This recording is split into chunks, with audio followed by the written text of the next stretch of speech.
Hello, everyone, and thank you so much for coming tonight. Very glad to see you. Just a quick introduction. First, we want to thank you, huge thank you to Sanctuary and all the people who work here very hard for organizing this event. We could not have done it without you.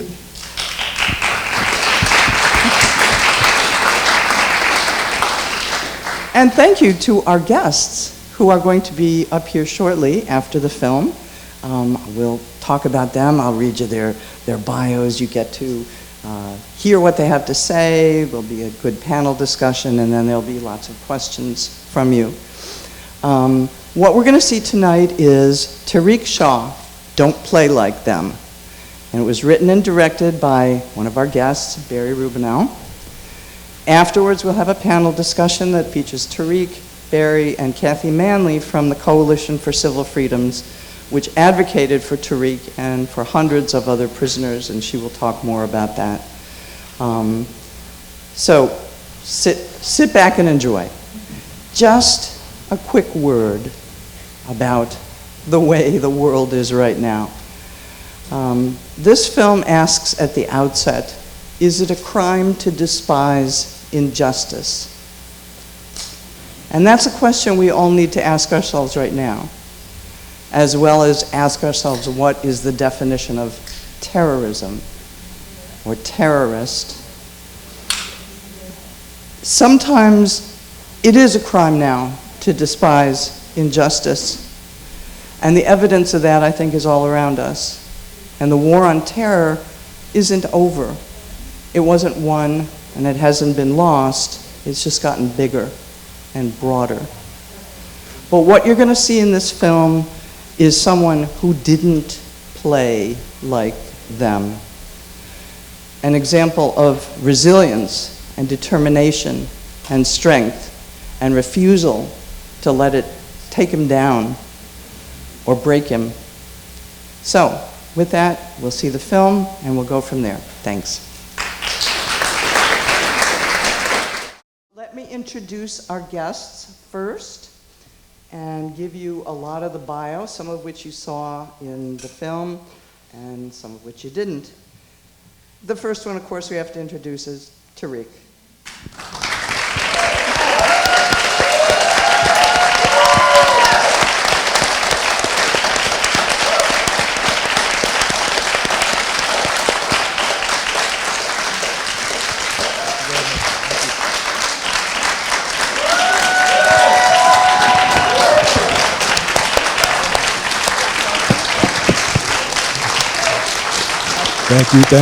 Thank you so very much. Thank you.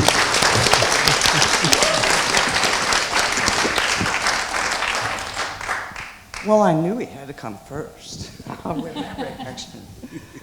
All right, let me give you the rundown here from Tarik's own bio himself. He's a Bronx-born bassist, which is great, BBB. Composer and jazz educator. He began his journey in music when he received his first bass as a gift from his mother at age 12. By the age of 14, he was performing regularly, and by the age of 16, he'd become the sole student of renowned jazz bassist Slam Stewart. Very early in his career, Tarik became a sought-after sideman to some of the great artists in jazz. In 1984, at the age of 21, he joined Betty Carter's band and began touring internationally.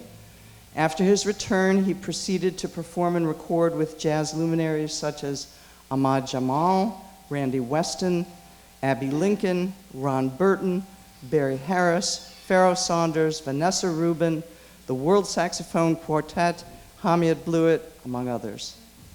In 1992, he was invited to play with the Duke Ellington Orchestra for President Bill Clinton's inaugural ball, alongside Red Rodney, Sir Roland Hanna, Harold Vick, and Dr. Lonnie Smith.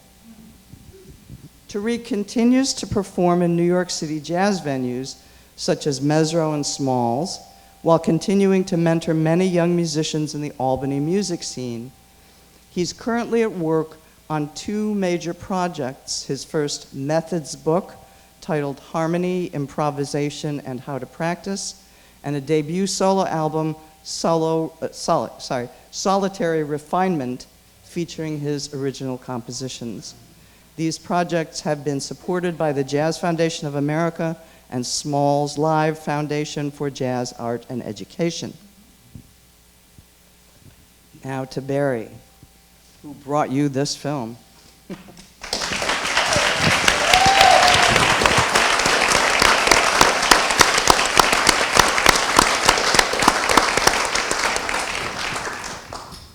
Barry Rubinow is the writer, editor, director, and producer of Don't Play Like Them. He grew up in Glen Rock, New Jersey, and made his first film in 8th grade.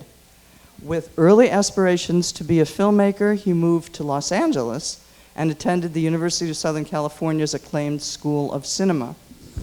The first documentary he edited, called Red Grooms, Sunflower in a Hothouse, was nominated for an Academy Award for Best Documentary Short Subject. His career as a producer, director, editor, and indie filmmaker has included winning an Emmy Award for editing the CBS science show, Beekman's World. He was also a founding member of the Documentary Channel, which was in 25 million homes on Dish Network and DirecTV. Thanks. And he ran all creative endeavors of the channel, overseeing their original shows, branding, and promos. He produced and directed the short film Banded Together, The Boys from Glen Rock High, about an amazing group of musicians from his hometown. And you just saw his most recent film.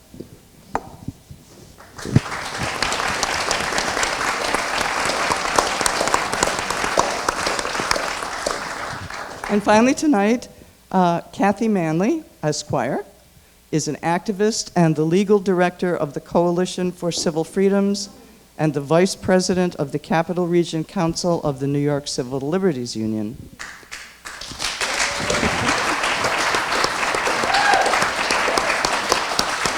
Yay, ACLU. She's also a founding member of Project Salam, which is support and legal advocacy for Muslims. From 1997 to 2016, she was an associate at Kindlin Shanks and Associates in Albany. Her main emphasis is criminal defense and constitutional rights, and she concentrates on appeals, having written many winning briefs before a variety of courts. She's received several awards for her work, most recently the Private Sector Servant of Justice Award from an organization called It Could Happen to You, a criminal justice group focused on wrongful convictions. Kathy went to Egypt on the Global March to Gaza in June and helped remotely with the Global Samud Flotilla in September.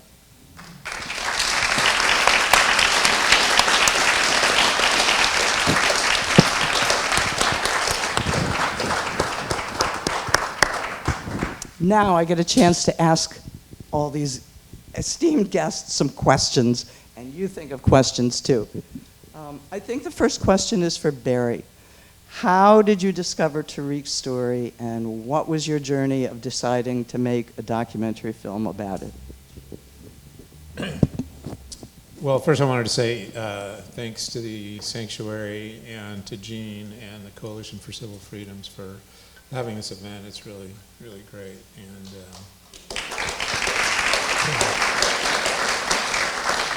so I heard about Tarik from a very good friend of mine who's sitting here in the front row, my friend John Feeney, who is a virtuoso double bass player.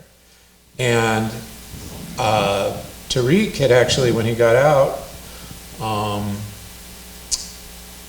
he sought out John and others because he wanted to learn from the best, which I think says a lot about Tarik. And they met, and I know Tarik calls him his teacher. But it seems like more than teaching, it just became a great relationship, and they became really close. And John called me up a couple years ago and was like, dude, I just met this guy, and we got to make a film about him. And I was like, okay.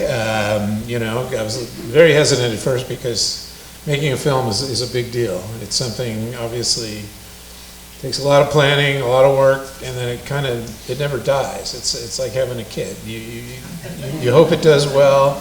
You send it off into the world, hope it does well, but you never know. And so we took it a step at a time. I told this story before, people here, but I'll try to be quick.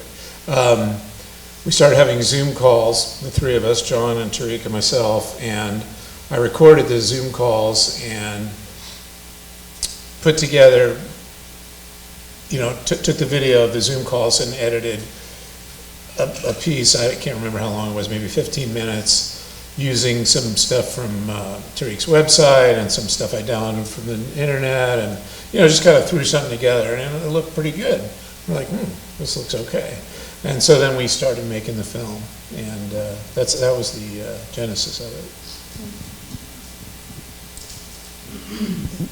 Another quick question for you, Barry. Yeah. You've said that you didn't intend to make a political film. Right. Do you think that the film has become political? And if so, how would you define that? Well, let me take the first part first. I've been working on films my whole life, a long time, and I don't consider myself a political filmmaker. There are people who are political filmmakers. There's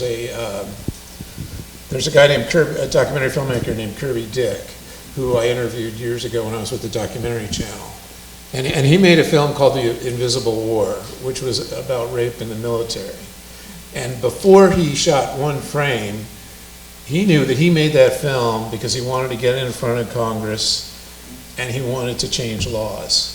And you know, his other films are like that too. And there's other filmmakers, Alex Gibney and others, who are political filmmakers, and that's not me. Most of my films have actually been about artists. Films that I've edited and films that I've made myself have been about either musicians or fine artists. And but with this film, obviously, you know, you can't avoid the politics. I didn't make it to, you know, to try to change the FBI or the government or anything like that. I did it to tell an incredibly inspiring story.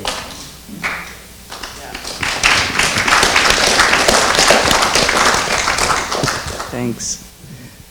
Question for Tarik. A couple of questions for Tarik. All right, Jeanne.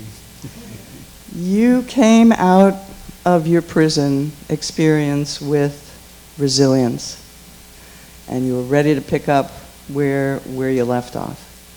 How did you do that? It's not over yet. Well, let me just first let you know something quick. I met Jeanne the day I got out of jail.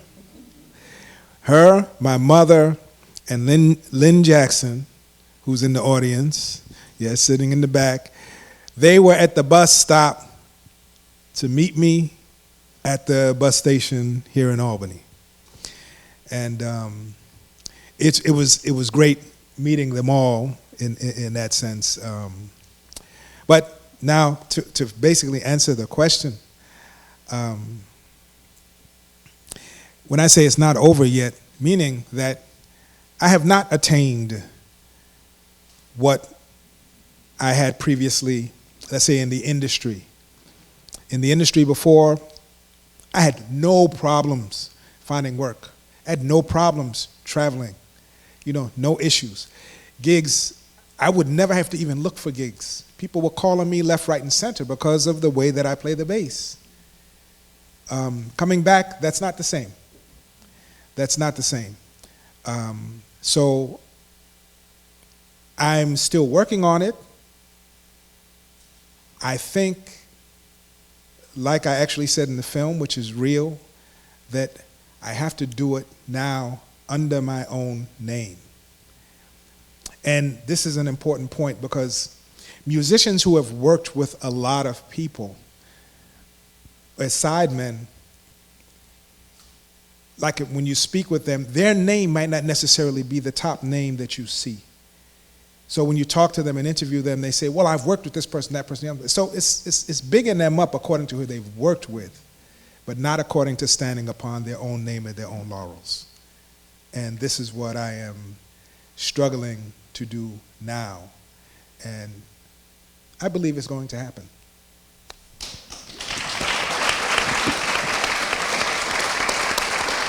Me too. Me too. Do you think that it is that you were away from the jazz scene and the music scene for a certain period of time, which I know you got to be in it all the time, you got to be around all the time, and or do you think it was because of the T word? Well, I don't think it was just from being away, and I definitely don't think it's the T word, as everyone's afraid to say, terrorism, but that is something pretty serious. I think today that times have changed. This whole social media thing that is going on today affects many people with the opinions of other people. And so being that people are so, let's say, ultra sensitized, I believe this is the time, something I thought about recently, I believe this is the time to where no one's ashamed of anything, but they're sensitive to everything that you might say to them, you know. So being that that's what's happening these days, with people saying, "Oh no, don't hire him. He's a convicted terrorist." I mean, I've actually lost gigs from people actually doing that. It has a great effect.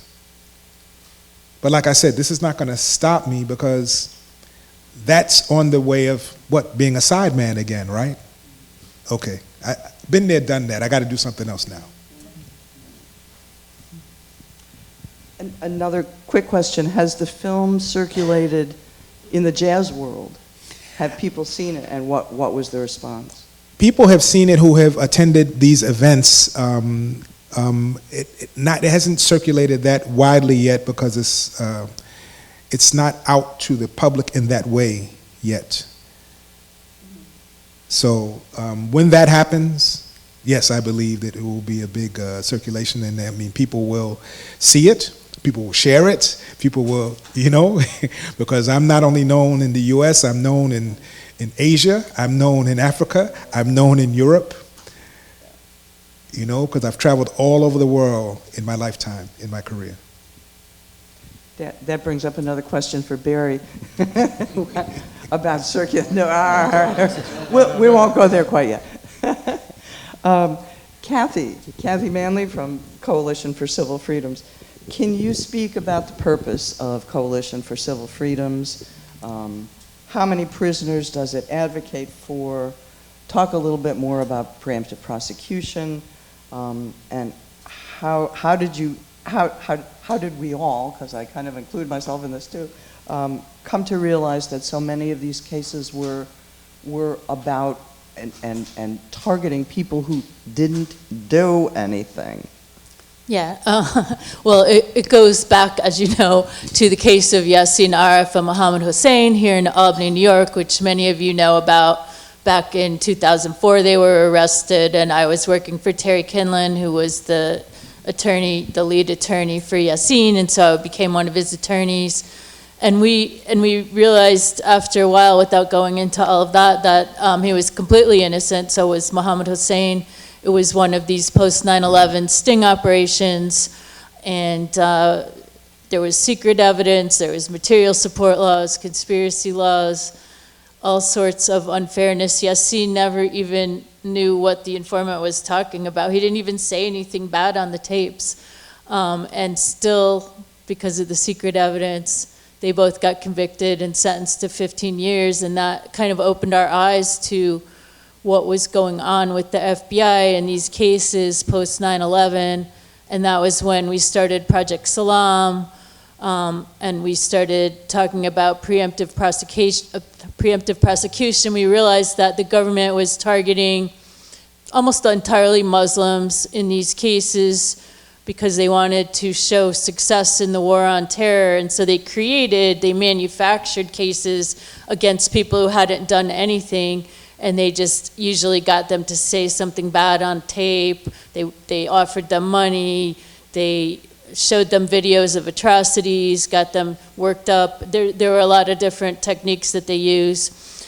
And they convicted many, many hundreds of people, and that's who we support. So the Coalition for Civil Freedoms was formed in 2010 by Sami Al-Arian, a Palestinian who is a political prisoner.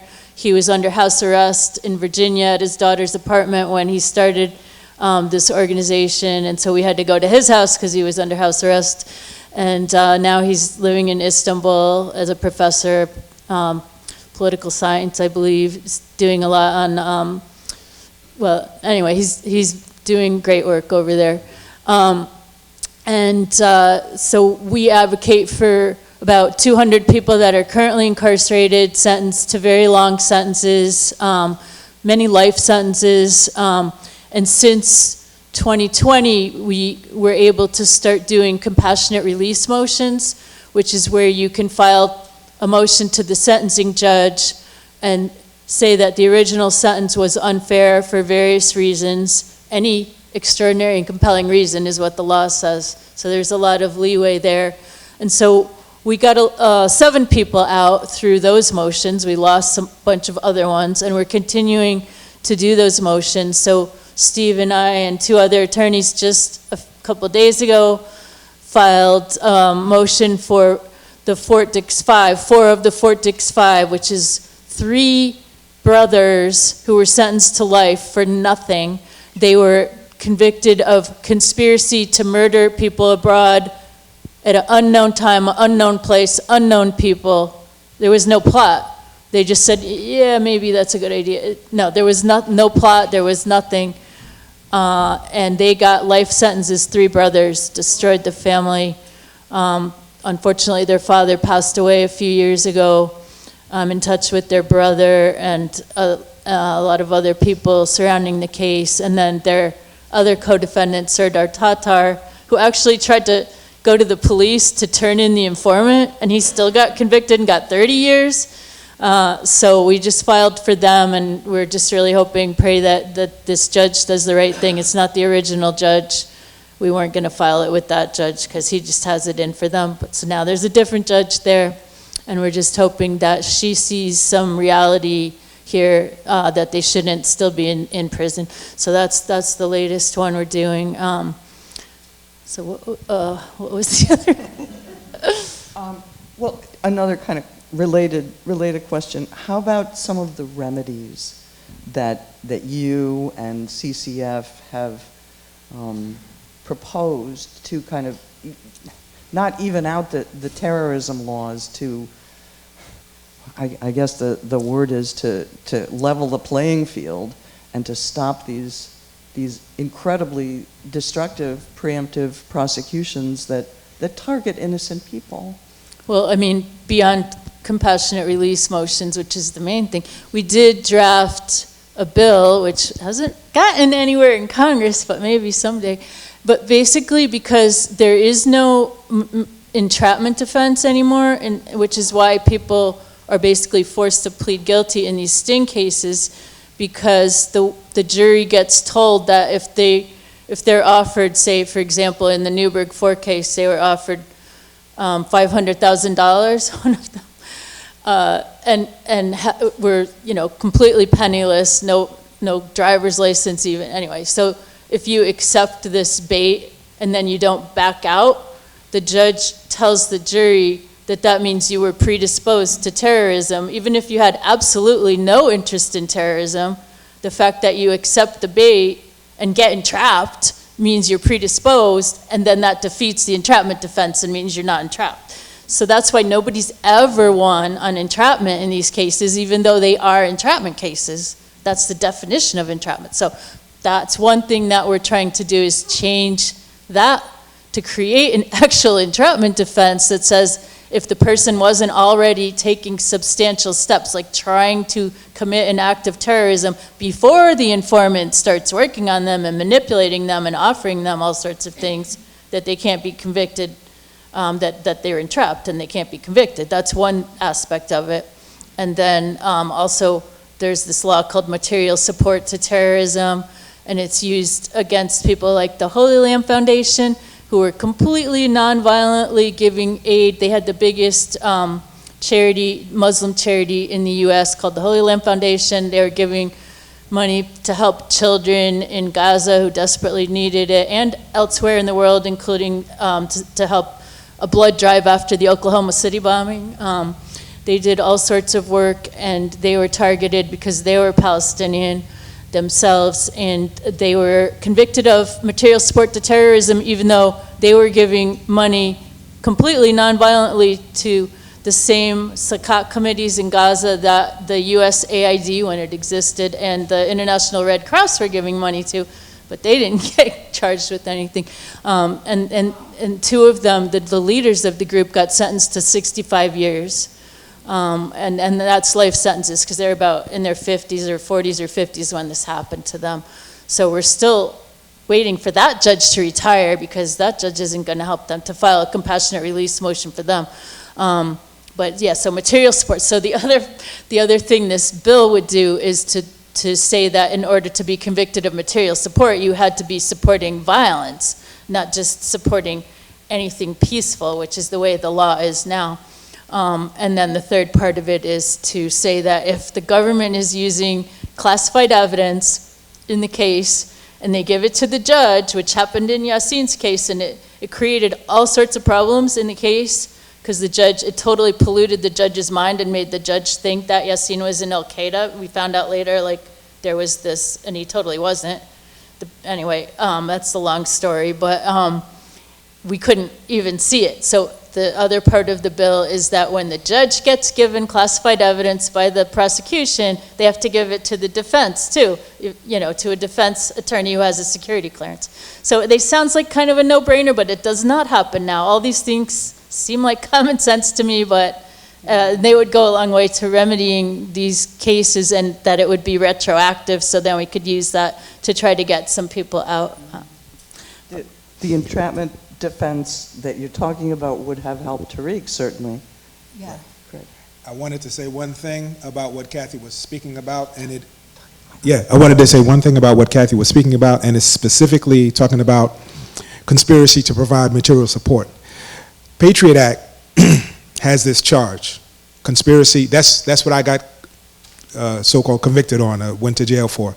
So this conspiracy to provide material support, and when she was explaining about the Holy Land Foundation, what it is, I'm going to tell you how this works, because that's really the crux to understand. Let's say that you know about some group in Sudan, in Palestine, or wherever they are in the world, and they're a group of Muslims who got bombed, and the youth and the schools and the colleges and everything gets destroyed. And you put an organization together, or it doesn't necessarily have to be an organization, it can be an individual. But according to the Patriot Act, you cannot give any type of specific assistance. So that means even if you buy pens for the school and notebooks for the school, so let's say it's in Palestine right now, and they say that you have sent pens and notebooks and pencils to school children who are children of people that is on their known so-called terrorist list, which you never get to see, of Hamas, then you can become convicted of this material support charge. That's how it works. And it is the most terrible, unjust charge. It removes any type of help or charitable thing that you want to do for someone in humanity, being a human being. Oh, wow. This is so enraging and also inspiring. And it just makes me ill, the injustice of it. And you're so remarkable, Tarik. And I just want to know how you, I mean, I don't have any kind of religion. I don't have that kind of faith. And I just want to know what you do with the anger of the injustice. I mean, here you were on your way and just to living this excellent life and to have that prime of your life just stolen from you. What do you do with the anger? I figured out a long time ago, even before I was locked up, that anger benefits me as a zero sum. And so I make choices. I like to use this term, and I hope no one takes offense at this term, but this is the way I understand what I'm saying. All right? And let's just say we allowing so many people to be individuals, so just allow me to be an individual also. I strongly believe that I'm not suicidal. And what I mean by that is that I don't have a bone in my body that wants to give up. So I keep striving for virtue and striving for excellence in everything that I touch. And I don't have time for vindictiveness, for anger, for vengeance, or anything like that. I strongly believe in karma. So I believe who puts out things like this? Oh, they don't even know what's ahead of them that they're going to receive. They have no idea. Mm-hmm. So I don't have to worry about them. And I also, one very strong thing, I focus on what I can change. And the first thing I can change is looking at myself and seeing where my shortcomings are. And what I cannot change, I leave it alone. Well, you are really remarkable. Thank you.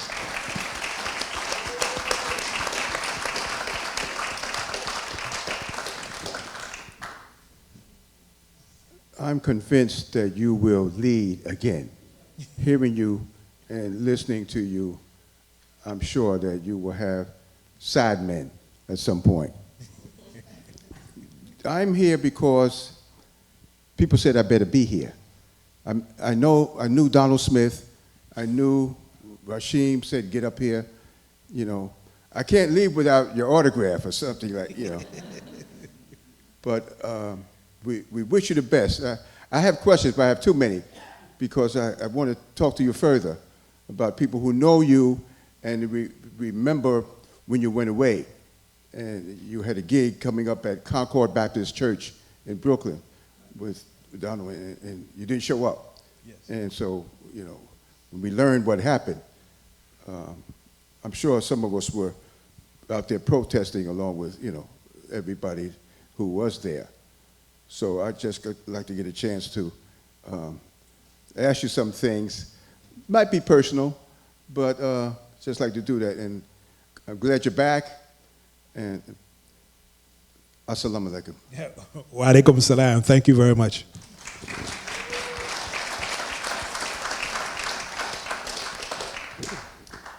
Thank you for the film.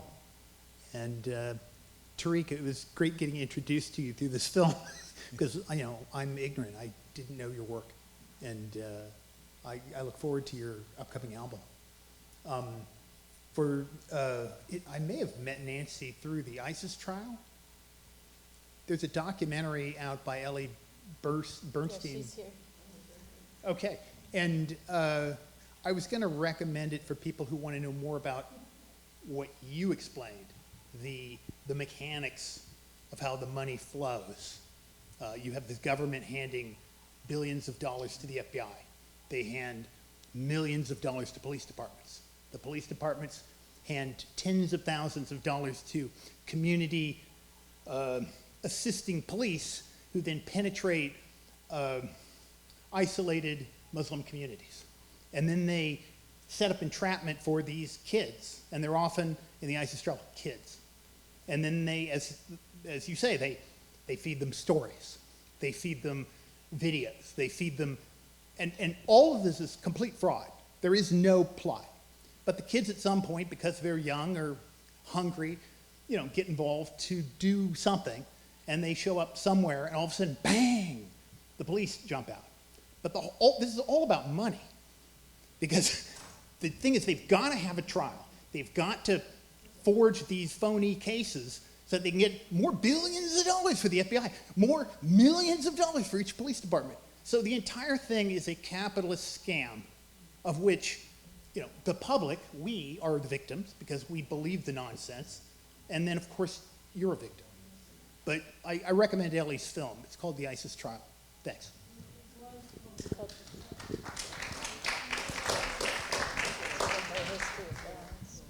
Hello. Hello. Nice to see you tonight. All right, Jeremy. I have a couple questions. We've talked on our own about this in the past, and it was we sort of moved on from it. But your passport, I would love to see you be able to play in other countries again. What are the difficulties with getting the passport now? And twofold question, would you want to leave in this current environment?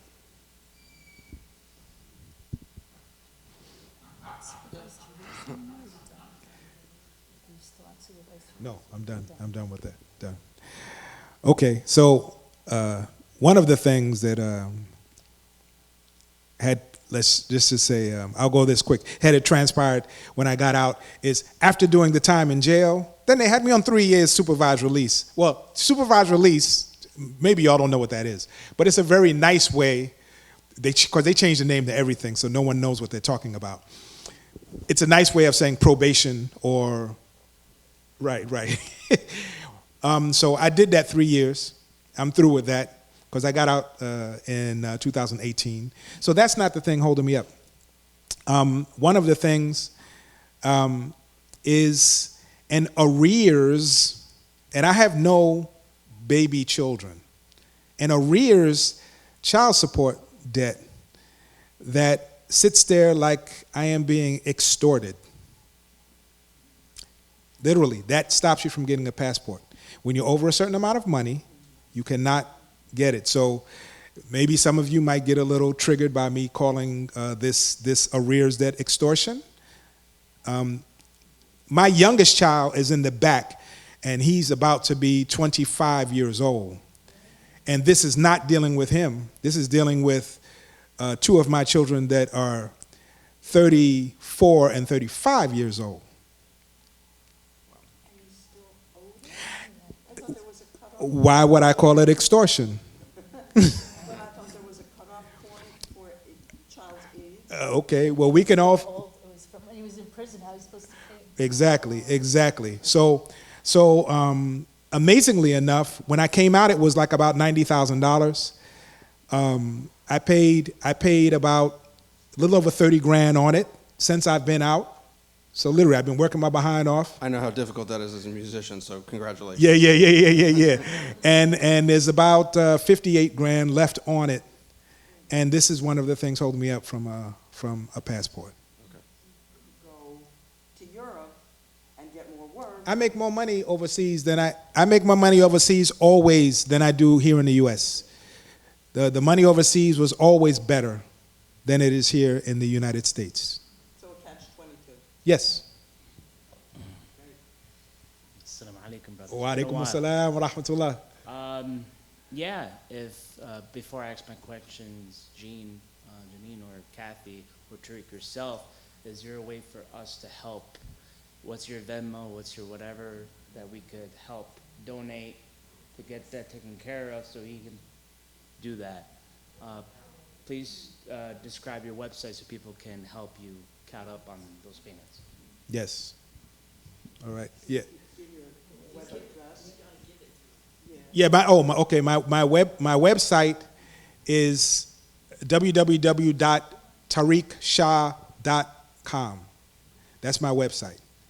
I don't know if I have my Venmo information on the website, but there's a way to email me there and stuff like that. I have it hooked up on my dot card, like that I have that information on my dot card, but I don't know if that's on my websites particularly. Mutual aid is important to community organizers, activists, political prisoners, political hostages. It's important to provide mutual aid for us who are on the forefront, the vanguard, who are under attack. Myself as a Palestinian, Tarik Shah, the Muslim brother, as a black bass player, right? It's important. So my question is this. I'm with the PRC. Yes. My name is Iyad. I'm an activist. Been doing it for a while. I haven't seen you for a long time, Iyad. So Habibi, my question overall is, when it comes to us doing financial political campaigns that are successful, what kind of ramifications we could deal with, because that made me think about what you said. And I'm like, well, I mean, there are Palestinians in the PRC. So this is probably a question that probably shouldn't have been up here, but how can Palestinians and our Muslim brothers and sisters can defend ourselves in this? America has always been a fascist state, so I don't know what is this conversation saying. We're becoming fascist. It has been a fascist state. So political free speech, under attack, blah, blah, blah. So that's my question. So how do we protect ourselves being under attack for free speech in terms of accurately successful campaigns? How do we respond to defending ourselves when we get campaigns that are successful? By organizing, organizing, and if everybody, like Trump says he wants to declare Antifa a terrorist organization, right? Well, first of all, it's not a legal thing he can do, but if he was to try to do that, we should all stand up and say we're all Antifa, right? Like he was gonna indict like 20 million people. Anyway, it's just staying quiet doesn't help. We have to stand up and organize and, say you can't get away with this. And this is a great example of how to get through hard times, right, Tarik? Yeah. Showed you how to do it, kind of. But one of the things that we don't do, which is necessary, we don't put together our money, and we don't put together these lobbying groups to drive the political machine. Remember, after the ratification from the Supreme Court that corporations could openly donate to anyone's political campaign, and that's totally ratified, that is the total step that the government is entirely and totally corporately controlled. So you follow the money. We need to put our monies together, have a stronger financial base to be able to have a voice. Because the people with the money have a voice. So let's pay attention.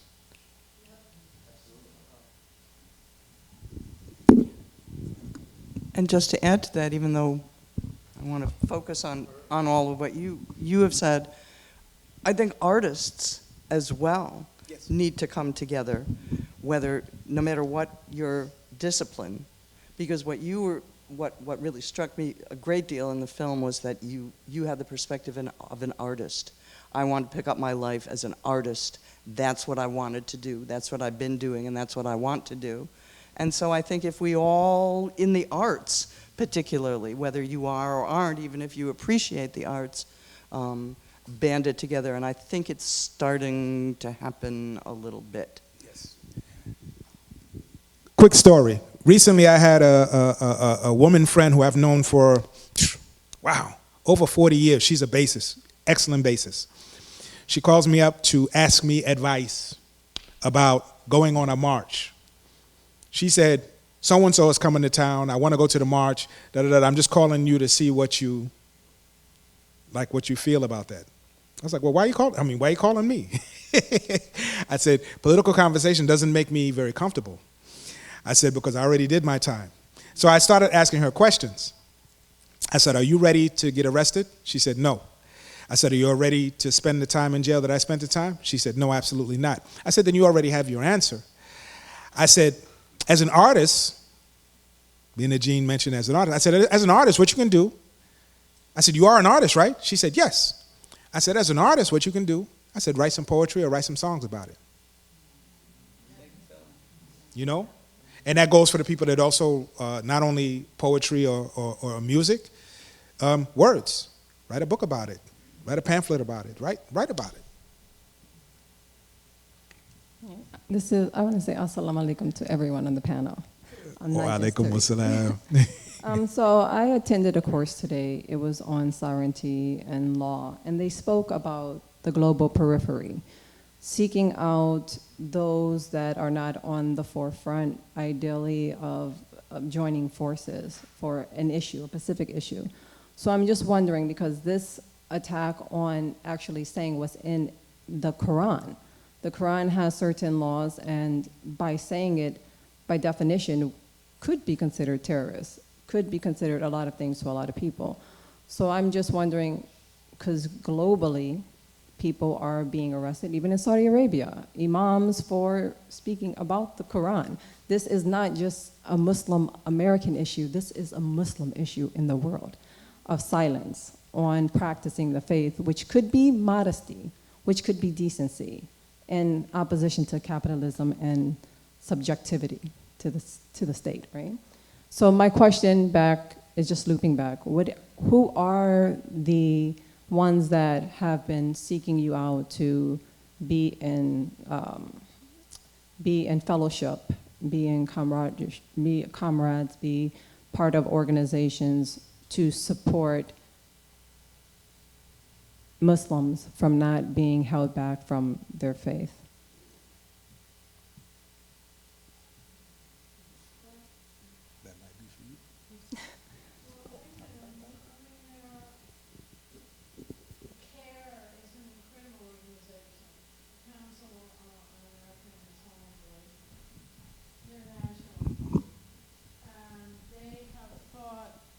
For years being targeted by the FBI. They have offices in every state, and they've never folded. So I would say that, you're asking who fights this kind of thing. I think, first of all, I would think of an organization like CARE that has been under incredible attack forever. And that's my first thought about that. I was thinking Civil War globally. What? Huh? Can you introduce yourself? Maybe that's for you. But Ellie Bernstein, I wanted to say something about this issue of the background of why these things happen. Why it happened to Tarik, why are these people so-called targeted? The background goes back many, many years to Ronald Reagan, right? And it goes back to laws that have been put in place by the government and by pressures from the Anti-Defamation League, which are anti-Muslim, anti-Palestinian, and these laws are so encompassing, going back to Ronald Reagan, literally, and maybe before, 1969, that each law or bill or executive order since that time has further escalated and further criminalized anything Palestinian. Now you have to say why. Why do we give a crap about Palestinians? Why is the government so intense about getting them? So the only thing I want to ask was, I think this is a general idea. We've all witnessed how much suppression and condensing of ideals has happened through this experience. From this movie, what is one of the biggest things that you're looking forward to, or that has opened up the possibilities for you by this experience? And that's my only question. Jazakallah khair. And my dad's freaking awesome, right? He is. Well, Just saying.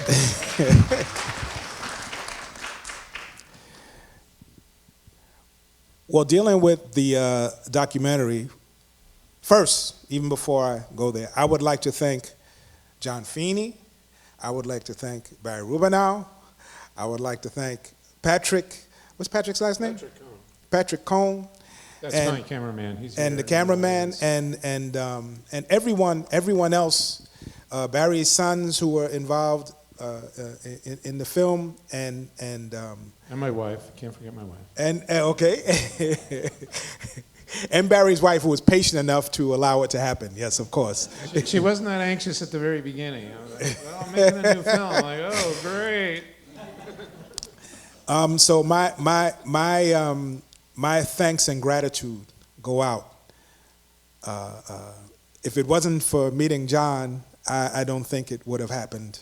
And this was one of the best meetings of my life.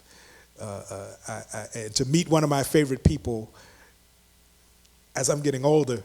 and I didn't speak for John. I know it's been one. And I didn't know him from before. You know what I'm saying? But to meet him, us in our advanced age, yes. I just have to say, I've never called you dude. I never said anything like that. I'm trying to make it entertaining for the audience here.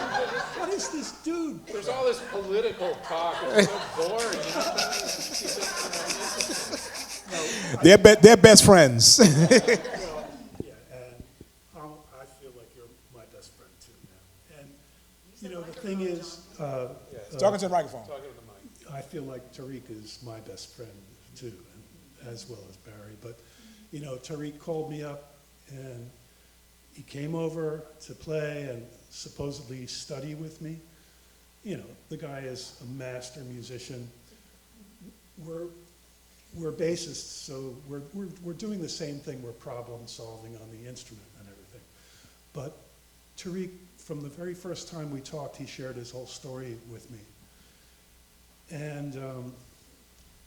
And here was this incredibly articulate, incredibly positive, amazing person.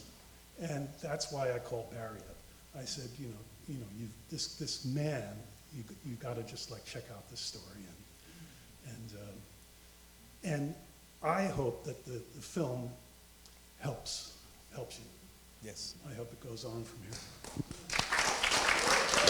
So my answer. I just wanted to say one thing. A way to help, not me, although it could help me, but really to help Tarik. And I know it seems like it's an impossible thing, but seriously, writing your cable company, your streaming service, tell them about this film, because getting a film out these days is next to impossible. And especially a small short like this, it was independently produced. I mean, I have connections, but I need better connections. And so anything you can do, right, like I say, write to HBO, Netflix, Amazon, whoever. And you never know. You never know. It could just might get to the right person, and it might help the film get out. Because I'm doing everything I can, but it's really hard.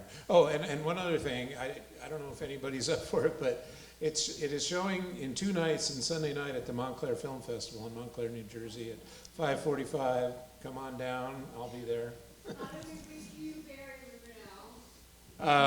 That's a good question. Actually,